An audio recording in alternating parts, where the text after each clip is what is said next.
Thank you, Chairman McCall and Ranking Member Meeks and members of the committee, and thank you for your efforts and what you're doing. I'm grateful for the opportunity to be here with General McKenzie, and my purpose here today is to help you form a holistic assessment of our efforts in Afghanistan. But most importantly, I am personally here today, voluntarily, to help the families of the fallen, the 13 fallen at Abbey Gate, and the thousands of fallen and tens of thousands of wounded and countless other members who suffered the invisible wounds of war, to help them get answers. I'm humbled to be here today with 3 Gold Star families from Abbey Gate, and I know the other families couldn't make it, but I intend to contact them in the coming weeks. They know my feelings for them. They know that there are no words by me or any general or any politician or anyone that can ever bring back their fallen. But all of us can, and all of us must, honor their sacrifice to protect our country and to be forever grateful that they answered the call to the colors. Each of them paid the ultimate sacrifice on the altar of freedom, like so many before them, in order to keep our nation safe. And we owe them answers. And I am committed to assist in the effort to get them answers. But we should also not be under any illusion. We're not going to get all the answers here today. It's a process that's going to take a considerable length of time. And we must also recognize that much of the record, in fact, is classified and beyond the scope of this open hearing. So over 2 decades, between 2001 and 2021, about 800,000 of us in uniform in the United States military served in Afghanistan, and thousands of others from many agencies in our government. Of those, 2,461 soldiers, sailors, airmen, and Marines gave their lives. Almost 30,000 more were wounded in action, and countless others suffered those invisible wounds. And that includes the 13 from Abbey Gate. We must always honor all of their sacrifice, each of them, over 2 decades of fighting the Taliban, bringing Osama bin Laden to justice, and ultimately protecting the American homeland. We lost over 200 U.S. and international troops and many more wounded in action in units that were under my direct command in several tours and multiple years of combat in both Iraq and Afghanistan. And every commander who's ever served in combat knows that we personally issued the orders that gave the task, the purpose, the place, and the time of that soldier's death or wounds. And we also know it was the enemy that killed or wounded them. Combat's an unforgiving environment, and those of us who have served in the brutality of ground combat live with that dark reality every day and every night. And we'll live with that for the rest of the days of our lives. There's no military leader who's lost troops in combat who does not know that feeling. So this is personal to me. And I will do everything in my power to ensure that these families and all of our veterans and families know the truth and have the answers. At the peak of our military commitment in 2011, the United States had just over 100,000, or just under 100,000 troops and about 20,000 DoD contractors. That same year, the United States began to steadily draw down troops, close bases, and retrograde equipment. Nothing we're going to discuss today happened overnight. It was a process of withdrawal that spanned a decade. The outcome in Afghanistan was the cumulative effect of many decisions over many years of war. And like any complex phenomena, there's no single causal factor that determined the outcome, but multiple factors in combination.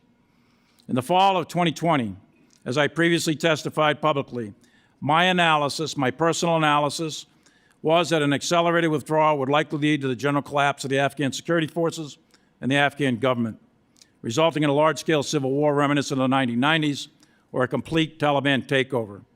In November 2020, DoD received orders from the White House to reduce troop levels to 2,500 by January 15, 21.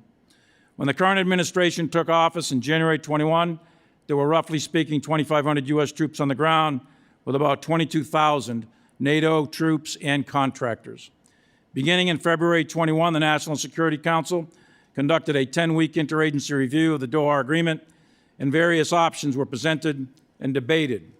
In previous public testimony, I noted that at that time, my analysis, based on my assessment and the recommendations of the commanders, to include General McKenzie, and the consensus of the Joint Chiefs of Staff, was that we needed to maintain a minimum force of 2,500 troops on the ground.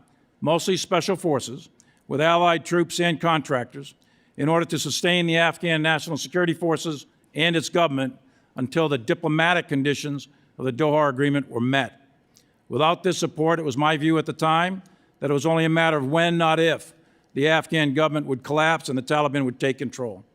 Again, I previously publicly testified, and I consistently supported a negotiated end to the war, but only if there was a reduction in violence leading to a permanent ceasefire, and there were Afghan-to-Afghan negotiations leading to a power-sharing agreement between the Afghan government and the Taliban.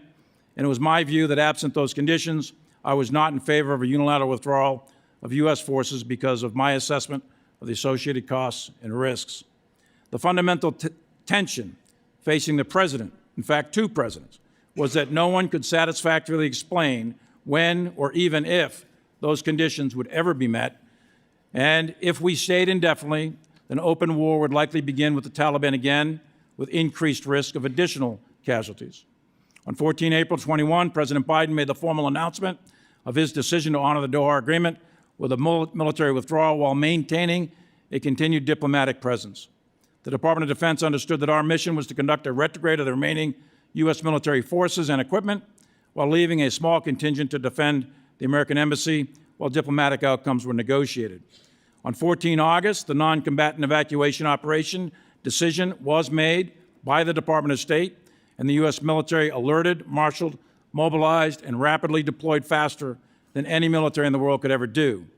It is my assessment that that decision came too late. The deploying forces quickly took operational control of the airport with significant elements of the 82nd Airborne Division, Marines, National Guard, and Special Forces, along with our CIA partners and selected NATO forces.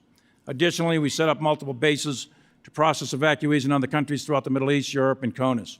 In short, the United States military performed one of the most incredible evacuations under pressure in recorded history in an extremely difficult, dynamic, and dangerous environment. That performance is due to the individual bravery, competence, and compassion of every private to general who had any role in this NEO. At the end of 20 years, we, the military, helped build an army, a state, but we could not forge a nation. The enemy occupied Kabul, the overthrow of the government occurred, and the military we supported for 2 decades faded away. That is a strategic failure. But the military also provided hope for 20 years to the Afghan people. We provided unprecedented opportunity to millions. In the final days, we gave 130,000 people their lives and freedom at very high cost. And most importantly, we protected the United States from terrorist attack from Afghanistan, which was our original mission, and that mission continues today. There are many lessons to be learned from 20 years of war and the 10-year drawdown of forces and the final evacuation.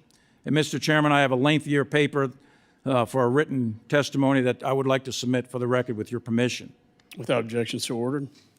To the American people, the most important lesson, I think, to learn is that your troops, the United States military, from private to general, did all that bravery and duty could ever do. Your military defended you successfully for 20 years and continues to do that.